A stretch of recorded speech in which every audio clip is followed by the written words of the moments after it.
What's up, guys? Just want to make a quick video on how I swapped my 95 Civic Coupe to an H. I'm just going to go over the basics that I did. There's a lot of videos out there, but I did something a little bit different, the way I was able to do it my way, what I found was easier for me to do.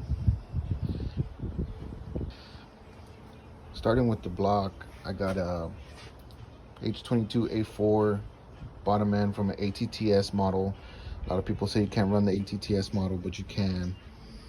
There's an adapter plate that they sell from BB Alliance.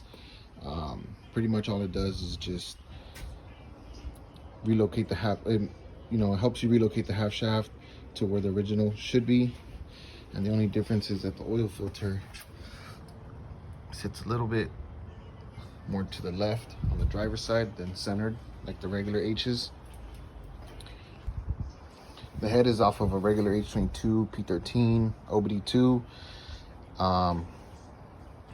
For the fuel system, because normally you have the fuel filter over there, I cut down there and I just added a adapter to make it to AN fittings, ran some steel braided to a E85 compatible K-tune fuel filter up to the top. I got a banjo bolt, adapted that, and it's pretty much the fuel system.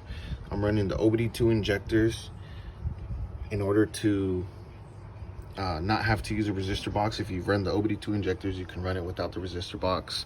So I just soldered in the pigtails from the OBD2 onto the 95 Civic harness again, and then I used the 95 Civic harness. I mocked it up outside. I took it with me and I did whatever I could to do whatsoever a wire took. I ran the RSX K-tune shifter cables. I had to get an adapter to sit on the tranny to relocate the cables, and then I ran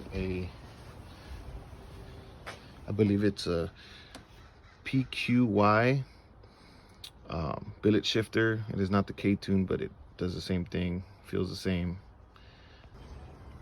I did use a OBD1, believe it's a 95 or 96 Prelude internal coil Dizzy, and the reason I did that is because it's already OBD1 harness. I did not want to have to splice to add the external coil, and also it eliminates having to add the crankshaft position sensor because it's already in the Dizzy, and I got that.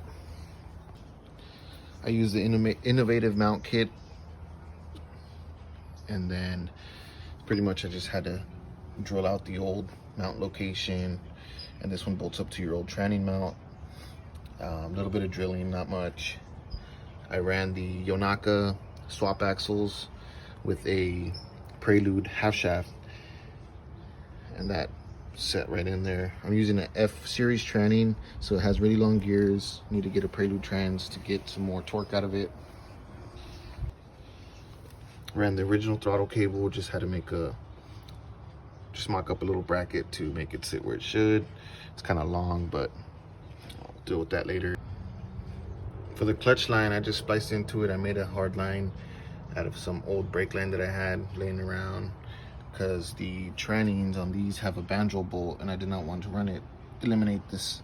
Just felt like it looked cleaner. I still got to get some steel braided lines for the clutch to make it look even cleaner. There's a lot of wiring still I want to do, but other than that, everything mocks up. Ran the original harness, just had to extend some plugs like the IAC. I had to extend, just move some stuff around, make it look a little bit cleaner. Extend the starter cable, the reverse lights. Other than that, I mean, it's pretty much just drops in. I ran the original radiator. I have a slim fan, and then I actually butchered the radiator core support because it was bent, and I just added a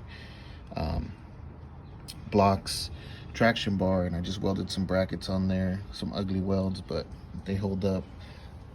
And then I have a 1320 header, just married that to the piping that the Civic came with. And yeah, it's pretty much all I had to do to make the H work. Got an EGR block off plate. A lot of this stuff I just got off eBay. I wasn't too worried about brand name stuff or anything like that. Had to extend the alternator cables, and then I just changed the pigtail from the Civic to the Prelude. You can see these mounts actually give me some pretty good clearance. I heard there's some people that have to hit this to make the valve cover fit, but everything pretty much good here. And yeah, original reservoir for the coolant. I ran the original Prelude coolant lines. Just had to chop this one a little bit. I'm running a P13 stock H22 ECU OBD1. Car runs fine, starts right up, everything. I did relocate the battery to the trunk. All I did was just run a one of those audio system cables to the back of the trunk and grounded it back there and just ran it to the fuse box. Did delete the ABS. I got this splitter from the junkyard, and I ran new lines to the front and just to the back lines that sit right there. So that was pretty simple. Just brake booster lines over, everything's still the same. I just plugged off all the evaps. I still need to get an intake, but for the most part, no check engine light. Everything runs good, smooth, no overheating. But yeah, pretty much that's all I had to do to make the H sit in the Civic.